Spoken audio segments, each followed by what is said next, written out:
and welcome. It's Peg, and today we are doing a hop. This is a blog hop, and I will have more information on my blog, places that you can go and find the other people that are participating, but this is from StencilGirl Products.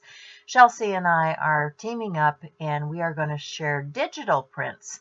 So I am just making some backgrounds that I'm going to share. I'm going to make one dark and one light, and Shell will do the same, and we will swap those back and forth, and then we will create using those papers that we've exchanged digitally.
Yeah, not a lot to say about gluing papers down. I do trim out the papers. I have them overlap the edge because I want to make sure that I get all the way to the edges.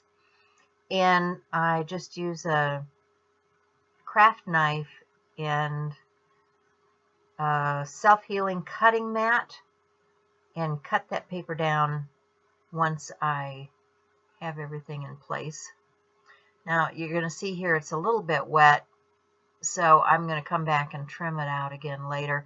I just want to get the general idea for right now of what the size of the canvas is, because now I'm going to layer on top of those pieces with some of the lighter papers. And I'm just going to take scissors and I'm going to cut random shapes because mine is going to be abstract.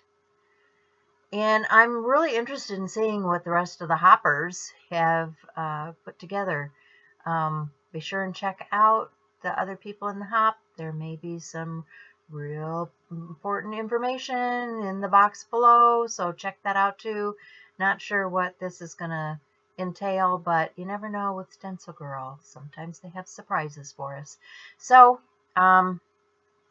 that's about it. I'm going to put a coat of resin over this, and I use a heat tool. I use one of those creme brulee heat tools as my heat source. When I heat up the resin, it pops the bubbles in the resin, and what I do is I'll go over it once I have my coat on there and pop the initial bubbles, and then I'll come back maybe a half hour later and pop any of the residual bubbles that come up, and then I set it aside on a mat and cover the whole thing with a dishpan, just so that it's not getting dust and things in the resin, because you want your resin to stay nice.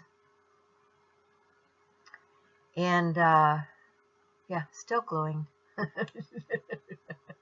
Gluing process. Takes a little while. But I do like the overall effect of these random lighter pieces on here. It gives a lot of depth to the overall piece because you can look through and see what's behind. So there's my resin box, and I'm just going to mix the 2-part epoxy resin. I'm showing I have a tray and a silicone mat and my painter's cones to set it up on in case it drips over the edge. I've got it all taped off so that when it does drip over the edge, I don't have a problem.